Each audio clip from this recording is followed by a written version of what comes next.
How do you think you're going to feel when they ask you, why did you chop down all the trees? Tonight, confrontations rise between police and protesters who want to stop all old-growth logging in British Columbia. Other people are coming to the venue and they get to contribute and be part of it.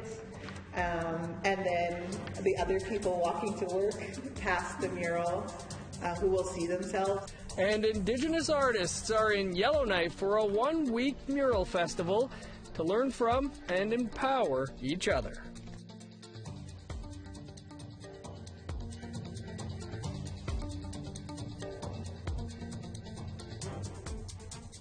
Good evening, I'm Dennis Ward. Welcome to APTN National News.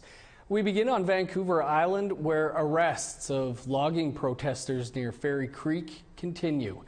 And the protesters are worried that someone may get fatally injured. Confrontations between RCMP and protesters are on the increase. The RCMP said 49 people were arrested in Ferry Creek just yesterday, bringing the number of arrests to nearly 700. A court injunction was issued in May allowing logging company Teal Jones to operate in the area. The company hasn't logged there since June, but protesters have remained. They want no old-growth logging in the province. Rainbow Eyes has spent 3 months protesting. She says there is a worry about violent arrests. So it's getting so incredibly brutal and unfair. There are people on the ground who are beginning to talk about what to do if somebody is fatally injured. Like, it's just not okay that the RCMP are working with industry. And we'll have more on the protests and confrontations over old-growth logging on tomorrow's newscast. The Northwest Territories is calling on the federal government for help with COVID-19 cases, which have skyrocketed this week in remote communities. The outbreak, which began earlier this month, has spread to 6 communities. Since the weekend, numbers more than doubled to 128 confirmed cases in the N.W.T. The majority of the cases are in the Sawtooth, a region with lower vaccination rates. Vaccination clinics are set up in the communities, but with only 2 ICU beds in the entire territory and a shortage of nurses, the N.W.T is asking the feds and the Red Cross for support with staffing and help with testing. The race to be president of N.W.T Tapiriit Kanatami is over before it began. ITK confirmed via press release today that a familiar face will be helming the national Inuit organization. Natan Obed was acclaimed today as ITK president, as no one offered to run against him. This 4-year term will be his 3rd, and he has stated publicly that it will be his last. To the federal election now. 3 candidates are now declared in the northern Manitoba riding of Churchill, Kawatinuk, Aski. It's an all-woman race, and 2 of the 3 candidates are Indigenous. Cross Lake First Nation councillor Shirley Robinson is running for the Liberals and has been endorsed by the Northern Manitoba Chiefs organization. Charlotte LaRocque is a Métis entrepreneur who is running for the Conservatives. Both hope to unseat Nikki Ashton, the non-Indigenous NDP MP who has held the seat since 2008. The riding has the largest Indigenous population in Canada. 61% of the people living there are First Nations or Métis. Voters will take their pick on September 20th. At the wharf in southwestern Nova Scotia, where the Mi'kmaq Treaty Fishery is based, tensions were raised after someone removed an Acadian flag. It could have been an issue that led to bad feelings in the Acadian community. Instead, as Angel Moore reports, it didn't end up that way. Your flag is back up. My deepest apologies to the locals here in Clare. That's Levi Paul, a Sabaganagati First Nation lobster harvester. He and his crew replaced the Acadian flag the day after someone cut it down. Paul said people complained. We went to go pick up some bait and talked to a few of my older friends from Clare community here. And they were pretty upset about their flag being cut down. Skyrocket lobster harvesters have been fishing and living in this area for generations, alongside the Acadian community. Paul said removing the flag was disrespectful. And it really touched home with me because, like I just said, I have a lot of friends in this community that are seniors, and that was like a stake driven right through their hearts. The treaty fishery launched this week, a Mi'kmaq right the feds do not recognize and the commercial fishermen say is illegal. But Paul says the people in the area are supportive. Because these people put their flag up to show us that they're here supporting us. They didn't put their flag up here to say that they own this all. I mean, there's a lot of stuff going on right now, and this is something that our people need to recognize, because it's not really the Acadian people, right? Paul hopes replacing the flag will help build stronger relationships with the Acadians. And we chipped in and went and bought the flag. We smudged and blessed it, and we put it back up for you guys in respect. Yes. The Mi'kmaq and the Acadian flags once again fly together as the Mi'kmaq assert their treaty right. Angel Moore, APTN National News, Jabukduk, also known as Halifax. Manitoba Advocate for Children and Youth released a new report today. It asked youth about the challenges they face in the province, as well as what solutions they need to address those problems. Here's Daryl Stranger with more details on that report. Titled The Right to be Heard, the report focuses on youth in the province and what they need for their well-being. The main challenges they encounter are substance use, mental health and well-being, poverty, and violence. According to youth advocate Ainsley Crone, when asked for solutions, 79% of youth identified the need for more mental health and addiction services in Manitoba. That's another really key thing that that we're hoping comes out of a report like this, is that it provides organizations, youth-serving organizations, governments of all levels, whether it's Indigenous governments, whether it's the provincial government, federal government, whoever, anyone who has influence over the lives of young people, in the lives of young people, that there's information in this report that can be useful for you. The Manitoba Advocate for Children and Youth heard directly from 293 youth in 63 locations through focus groups and an online survey. They identify ideas and solutions that I think can be really inspiring for those of us who hold positions where we have influence in the lives of young people, where we have the ability to make decisions that impact the lives of children. This is really a call to action and a challenge in some ways to all of us to really listen to the voices of young people in the work that we do every day. Sophia Stang is part of the Youth Ambassador Advisory Squad that helped provide youth input into the project. What our group does is we just provide youth input on current events and reports that everybody's working on, and we get together and we kind of share our points of view, and we share what life looks like as a youth right now. Indigenous youth, youth living in northern Manitoba, youth in custody, and youth who have immigrated to Canada gave feedback. This report that we're talking about today is kind of reaches out to youth all over Manitoba. So it gets an even larger view of what's going on in the province and different communities, because we all the communities have their separate struggles that we can't always provide input and insight on. While Crone will not make any formal recommendations from the report, she hopes governments and decision makers use it to take action. Daryl Stranger, APTN National News, Winnipeg. Time for a quick break. Still to come, a new organization set up to help day school survivors. Stay with us.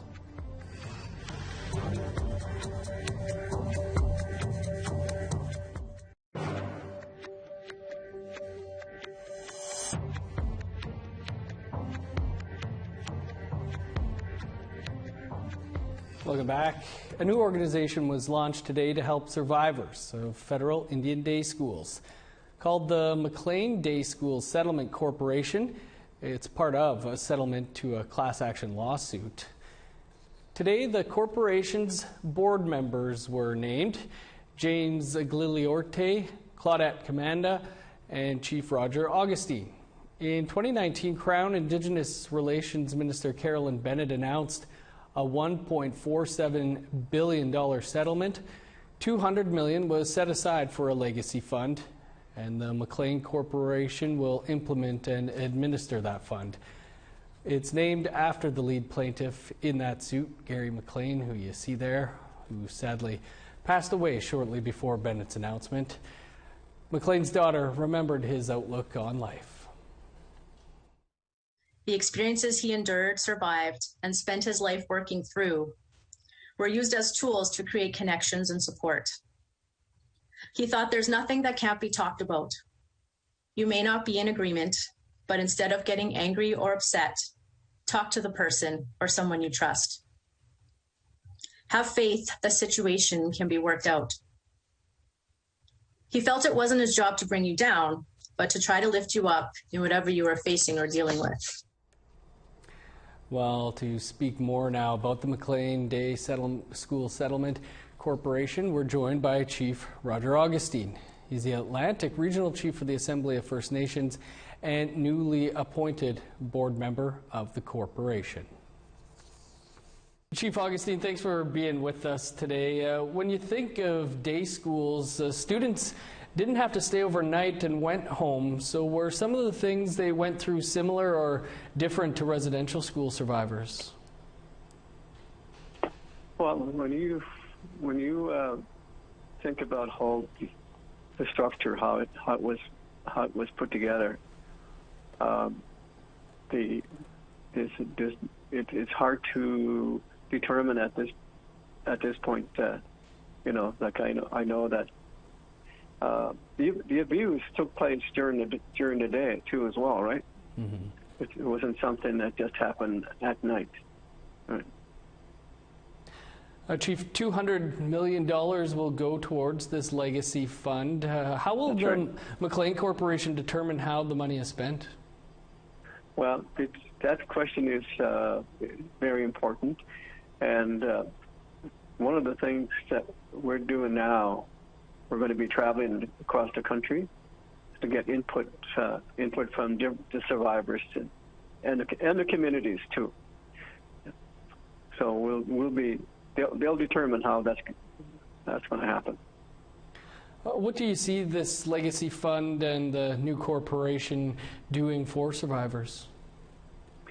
Well, right now, like the biggest thing, like today, we talked a lot about wellness programs and providing the wellness support for the survivors, and also looking to the future. We got to find ways to deal with the issues now facing survivors.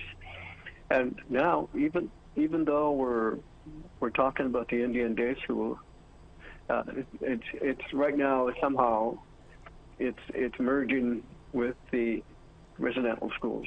So now we get two sort of double jeopardy here. Once you've engaged with survivors across Canada, how will they access the funding? It's going to be the same process that we use with the Indian Residential School. It's applications, and some of these applications will be assessed the same way. Chief Augustine, we'll have to leave it there, but appreciate you coming on to tell us about the fund. Yeah, anytime you want. Though I know now we had some technical problems, but I'm prepared to sit down with you and give you an in-depth interview on this stuff. That sounds great. Thanks for your time today. Take care. Bye. Time to step aside for another quick break. Coming up, funding to help get women into the construction trades.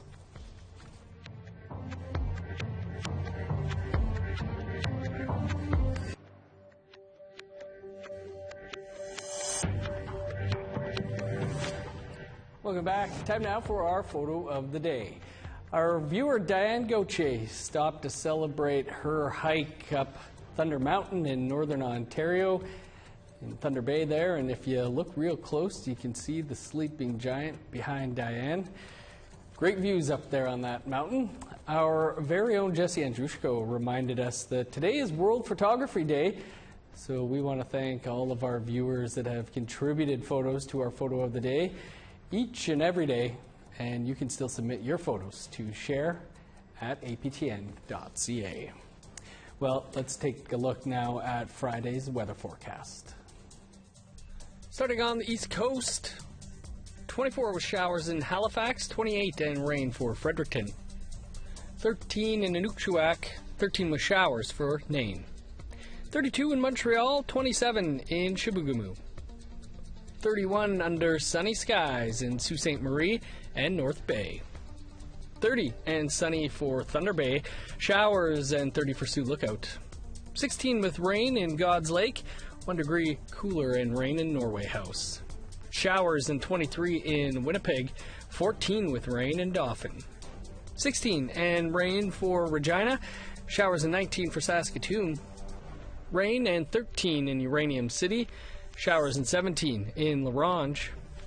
In northern Alberta, 18 in Fort McMurray, 14 with showers in Fort Chip, 20 in Medicine Hat, 21 in Edmonton, showers and 20 in Vancouver and Victoria, 22 in Prince George with rain, 19 in Dease Lake, 12 in Old Crow, 19 for Whitehorse and Watson Lake, 15 with showers for Yellowknife, 18 in Norman Wells, snow and +3 for Sax Harbor, rain and 14 in Paulatuck, 9 in Chesterfield and Arviette, 0 in Resolute, 11 in Igloolik.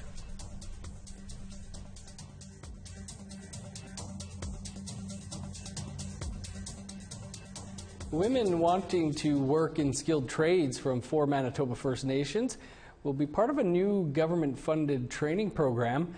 Michelle Karlinzig has more on how the program is helping women break gender gaps in the construction sector. Yesterday, the province of Manitoba announced $600,000 towards skilled trades for Indigenous women. The program is partnering with the Manitoba Construction Sector Council in hopes to create jobs and prosperity. Contractors immediately see the benefit of women in their workforce, and unfortunately, like I just said, we cannot find enough women to fill vacant positions. This project will aid in solving this problem.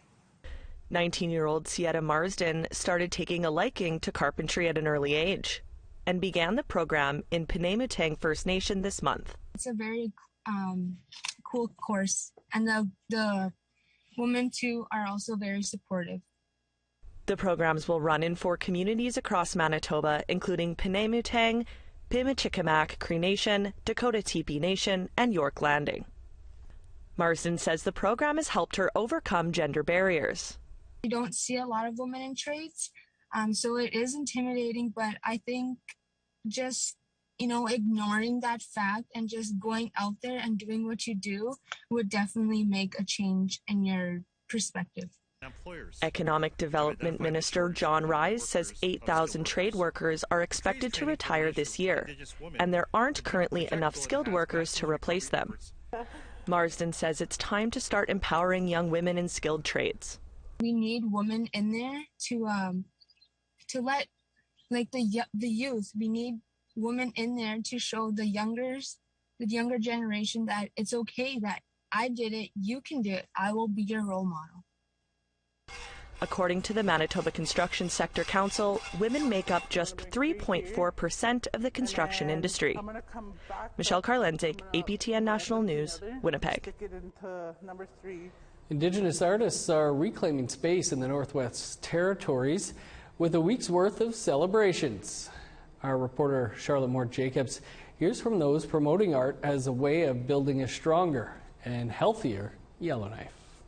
And we were trying to think of what represents a strong, healthy women, and I remember I was just imagining my grandma, my mom, and my ancestors and what the women have been doing. With every brushstroke, 21 Indigenous artists and countless community members are reclaiming space.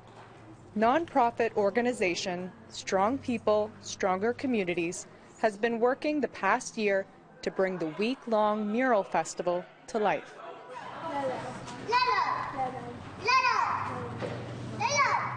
For artists like Kyla Lesage, it's been a rewarding experience. Being able to reconnect with the land has brought me to this mural, and I wouldn't be in this mural team, I feel like, without my reconnecting to the land and my family and the traditions. But as we're painting there, I'm like, oh my gosh, this is soothing. Like, I can listen to other people talk. I hear the babies are coming and painting, and I'm standing there like, I'm not crying. Like, how do I hold this in?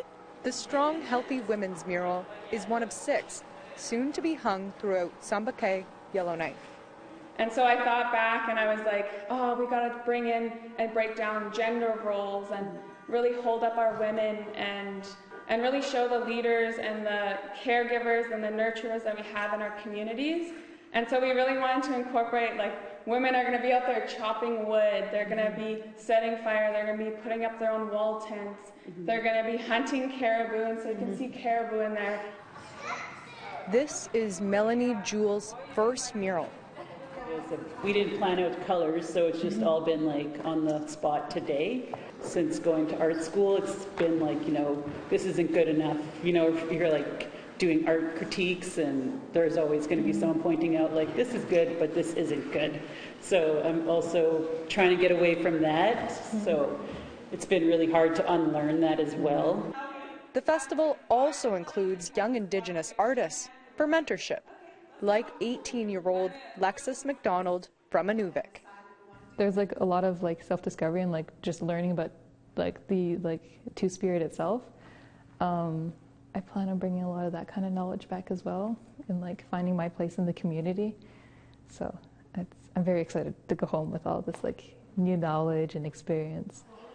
Leanne Charlie has been part of many mural projects and sees the payoffs firsthand. It started with the 3 of us in the middle of a pandemic in the dark, basically on Zoom, talking about Indigenous, like the strength and health of Indigenous women, to then meeting and knowing that other teams are doing this too, and then we get to all be together, and then other people are coming to the venue and they get to contribute and be part of it. And then the other people walking to work past the mural who will see themselves. Organizers say they are securing locations for the 6 murals to be hung this fall. Charlotte Mort-Jacobs, APTN National News, Yellowknife. Some great looking work there. Well, that's all the time we have for your APTN National News for this Thursday.